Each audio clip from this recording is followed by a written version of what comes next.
Ignoring these money questions could wreck your future together. Welcome, virtual friends, to Sophia Tell. And before we go any further, take a moment to drink some water. You'd be surprised how many life-changing decisions were made with a dry brain. Hydration first, financial clarity second. Regret somewhere down the list if you skip the first two. If you're new here, a warm welcome. And if you've been here before, welcome back. You know the vibe, chilled, friendly, and thoughtful, with a tiny side order of, did she just say that? Around here, we pause, we reflect, and we throw in a few affirmations to carry you through the day, whether you want them or not.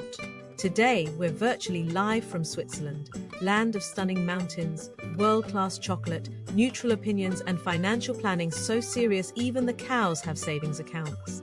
Quick question, would you rather have one slightly awkward money chat now, or spend years silently wondering why your bank balance looks like it ghosted you? No pressure, just a little nudge from your financially nosy virtual friend. Falling for someone is easy. Managing money with someone? That is the ultimate escape room challenge. Before you start building castles in the sky, you might want to check if you are both pitching in for the same bricks. Before we start, let me tell you a story. Once upon a time, in a land full of love, laughter, and suspiciously perfect Instagram sunsets, lived George and Bethany. They were the couple everyone envied, always smiling, always matching their outfits a little too well, always ordering the guacamole without even checking the price. Love was their language. But money? Money was that weird third wheel they just politely ignored. George had a passion for limited edition trainers that definitely were investments. Bethany had a secret love for tiny, overpriced furniture she called future heirlooms. They never talked about spending. They just assumed, silently, that love would cover it all. Months went by, receipts piled up. The savings account started to look, well, less like a mountain and more like a sad puddle after a storm. One day, they sat together to plan a holiday. George opened the banking app. Bethany leaned over. They both froze. Their faces dropped faster than a Wi-Fi signal on a train. The money hadn't just disappeared. It had packed its little suitcase, booked a budget airline ticket, and left for a better managed relationship. Tears were shed, dreams were paused, and that night, for the first time, George and Bethany had a real conversation. Not about love, not about sunsets, but about money, honesty, and the fact that the guacamole was, in fact, extra. And they learned something important. If you don't talk about money early, money will eventually talk about you, and it usually doesn't send a nice email first. Here are 6 money questions to ask your partner, unless you really enjoy financial plot twists.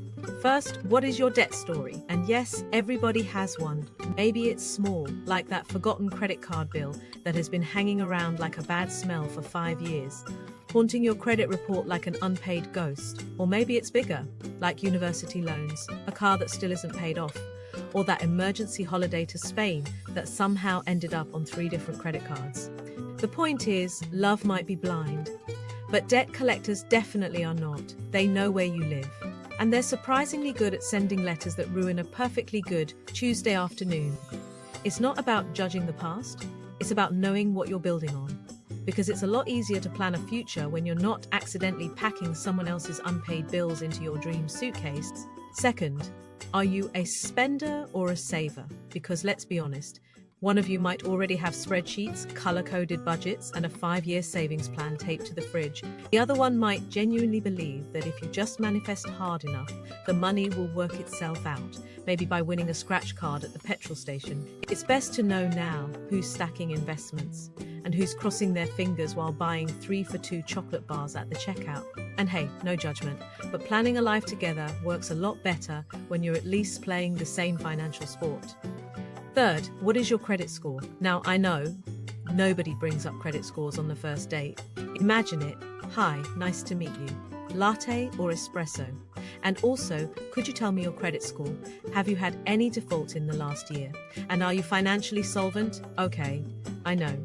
Probably not going to happen. But if you're planning a future, moving in together, buying anything bigger than a takeaway pizza, you'll want to know if you're dealing with a smooth road or potholes the size of small lakes.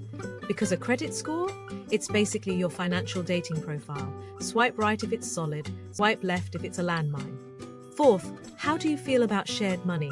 You might think, of course, we'll figure it out, but listen carefully to how people react when the words joint account come up. Some people hear joint account and think power couple, others hear it and think crime scene.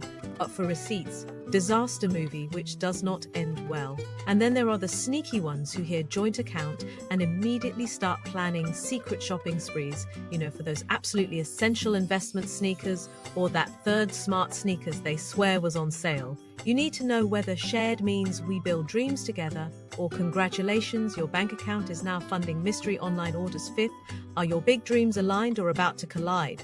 This one's huge. You can love someone to the moon and back.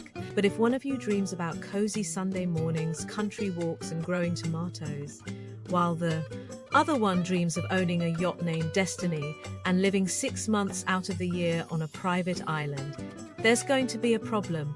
It doesn't matter how good the guacamole is. If you're heading in different directions, somebody's going to feel stranded.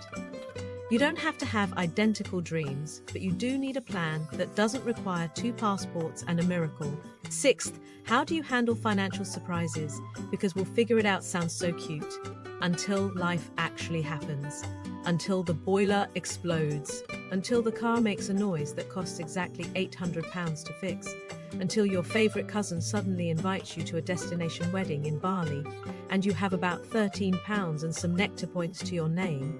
Love is patient, love is kind, but love will not automatically book an emergency plumber or pay for 4 last-minute flights and a hotel upgrade. You need a real plan, not just cross fingers and good vibes. Having these conversations early does not kill the romance, it saves it. It shows that your connection is not just based on love songs and filtered selfies, but real plans, real trust, and real dreams. Now, let's say these together. 1. I choose honesty over awkward silences. Say it again. I choose honesty over awkward silences. 2. I believe talking about money is hotter than ignoring it. Say it again. I believe talking about money is hotter than ignoring it. 3. I trust love, but I double-check the budget. Say it again. I trust love, but I double-check the budget. 4. I deserve a partner who knows what interest rates mean. Say it again. I deserve a partner who knows what interest rates mean. 5. I am building dreams, not debt.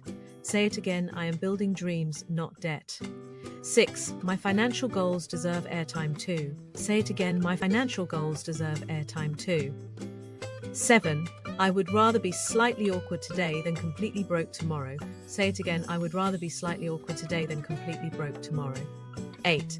I am allowed to ask, so, what's your plan for retirement? Before booking a second date. Say it again. I'm allowed to ask, so, what's your plan for retirement? Before booking a second date. 9. I am not scared of money talks. I'm scared of surprise overdrafts. Say it again. I am not scared of money talks. I'm scared of surprise overdrafts. 10. I want partnership, not financial detective work. Say it again. I want partnership, not financial detective work. 11. I choose building trust, not building drama. Say it again. I choose building trust, not building drama. 12. I am brave enough to say, what's your credit score? Without blinking. Say it again. I am brave enough to say, what's your credit score? Without blinking. 13. I don't do mystery finances. Only mystery novels. Say it again. I don't do mystery finances. Only mystery novels.